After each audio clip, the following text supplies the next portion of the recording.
Over the last month or so, we've covered how losing Europe's arms market will essentially ruin several US states' finances. And it seems that people are enjoying it, as the series now has nearly 2 million views. One thing that people asked us about last week is whether we can cover helicopters more in depth. And so, your wish is my command.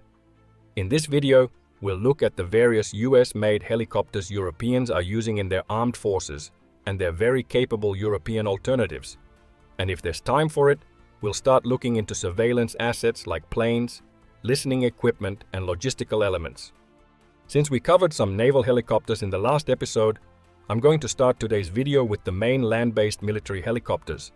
And as this series focuses on how Europe should buy European, we'll need to look at what US-based helicopters have been bought by which European countries. The likely largest American export in this category outside the Seahawk, which we'll talk about a bit later, is the Black Hawk family. The Black Hawk helicopter, particularly its UH-60M variant, is extensively utilized across Europe due to its robust capabilities and versatility. The helicopter's adoption across various nations underlines its integral role in enhancing their military operations. The list of operators of the Black Hawk in Europe is extensive. Albania has added 2 Black Hawks to its fleet at a cost of approximately 30 million euros each. Austria, taking a cost-effective route, has procured 9 helicopters second-hand from the US military, with each unit estimated to cost around 12 million euros. Croatia, through the US Foreign Military Financing Program, has acquired 2 Black Hawks at an estimated value of 25 million each if bought directly. The Czech Republic has incorporated Black Hawks into its forces, costing a total of 241 million for the helicopters, along with training and support. Latvia has invested around 200 million in 4 units, whereas Lithuania's addition of 6 units came at a cost of 380 million, covering both the helicopters and associated equipment. North Macedonia's smaller order of 2 units is facilitated by the US FMF program, valuing the helicopters at about 60 million together. Poland's purchase of 4 licensed domestically made Black Hawks was made at a total cost of 180 million, though most of the value landed in Poland. Slovakia has committed 261 million towards acquiring 9 new Black Hawks. And last but not least, Sweden forked out well over €500 million for their 15 Black Hawks. Lastly, the UK has acquired an undisclosed number of the S-70 for their special operations teams, likely around 10 units with a value around 700 million euros. In total, the US has exported somewhere along the line of just under $3 billion worth of Black Hawks to Europe in the last decade, and that is before you count in the maintenance. Beyond initial acquisition, maintenance costs are a critical ongoing expense that adds significantly to the lifecycle cost of these helicopters.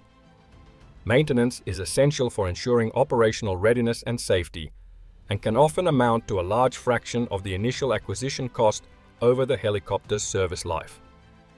Given the challenges in the defense market with fewer new sales, Sikorsky, now part of Lockheed Martin, has been forced to adapt its business strategy. The company now ties maintenance packages to its European clients. These packages are designed not only to make the maintenance costs more predictable for the buyer, but also to secure a steady revenue stream for Sikorsky in a market environment where new sales have essentially flatlined. A great part of the reason as to why new sales of the Black Hawk have gone down in recent years is its competition, much of which comes from Europe. First of all, the European helicopter, with the likely longest and most successful service life in European armed forces, is the Westland Lynx, now named Future Lynx.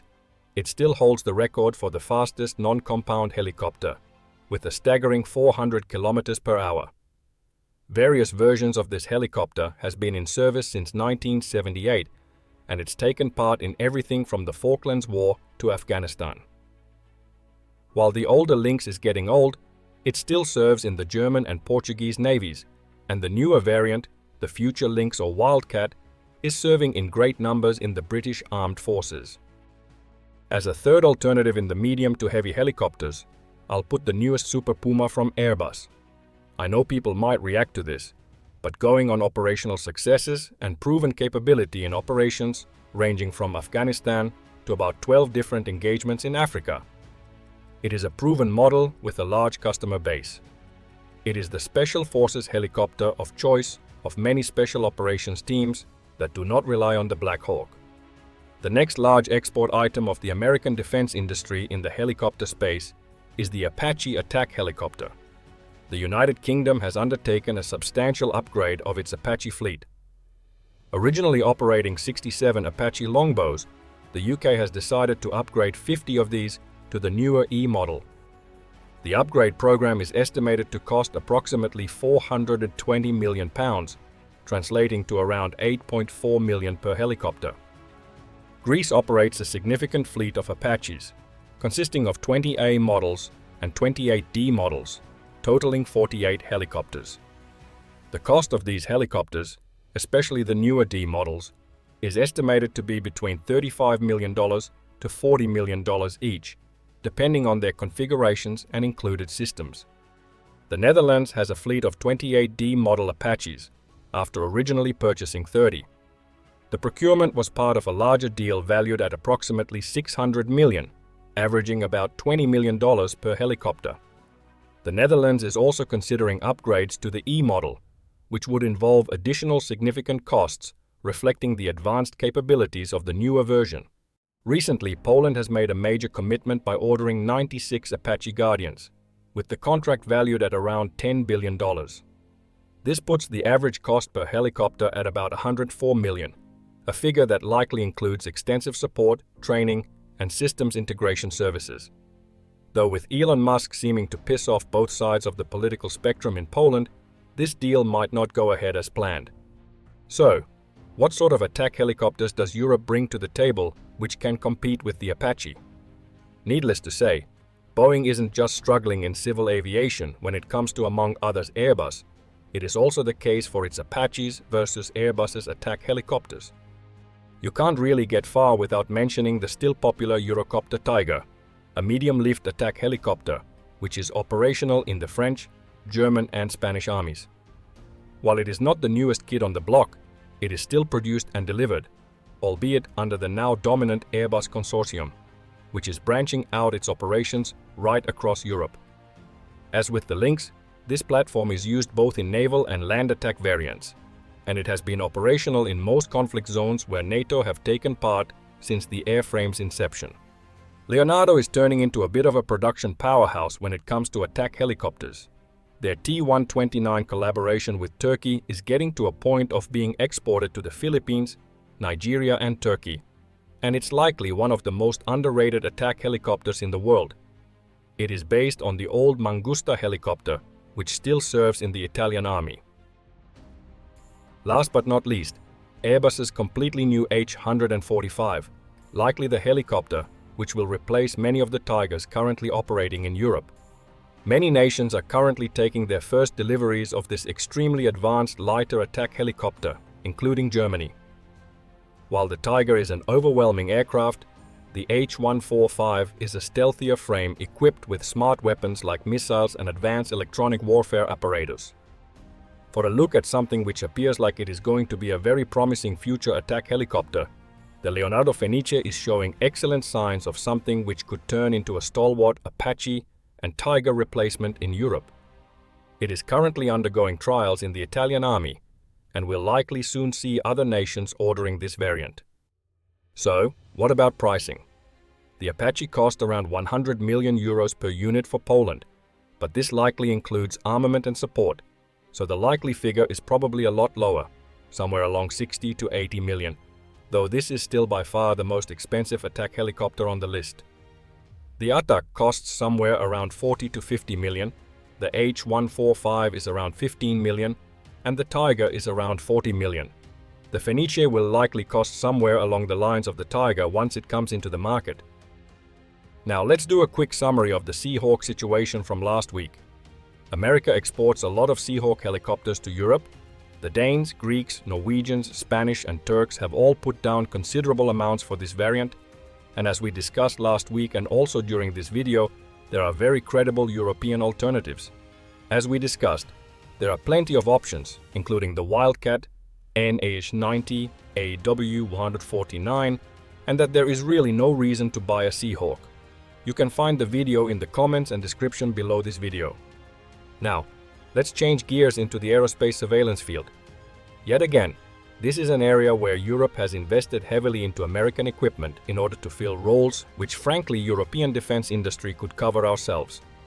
The UK, Germany and Norway have invested in the P-8 Poseidon maritime patrol aircraft, with the UK spending around 3 billion for 9 aircraft. Germany has 5 on order for around 1.2 billion, and Norway approximately spent 1.5 billion for 5 aircraft.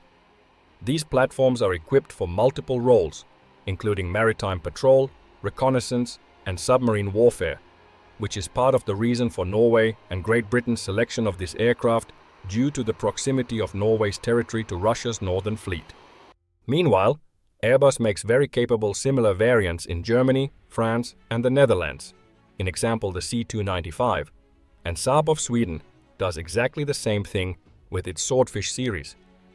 The only upside for the P-8 is its vast range, which obviously is likely the reason for Norway to select it. But the extreme range is not specifically a need for the Royal or German Navy, where you could essentially buy 2 or 3 of the Airbus variant for the same price as one P-8. When it comes to early warning and control aircraft, European operators generally again use American models. The Boeing A7 Wedgetail and Grumman Hawkeye are both 2 favorites among European users. And as with the P-8, both Airbus and Saab offer valuable, cheaper alternatives. One Wedgetail costs a staggering 2.6 billion euros, while a Hawkeye, which is a lighter variant, costs around 200 million. More and more European users are waking up to the fact that Saab's variants are cheaper, more reliable, and come with a lot less strings. And so their early warning aircraft have been exported to 6 countries since 2015, being close to overtaking the American hegemony in the category.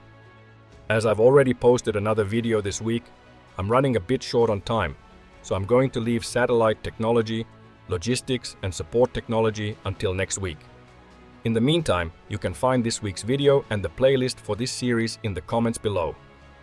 Being Finnish, it's time for me to call it a week and head to the sauna.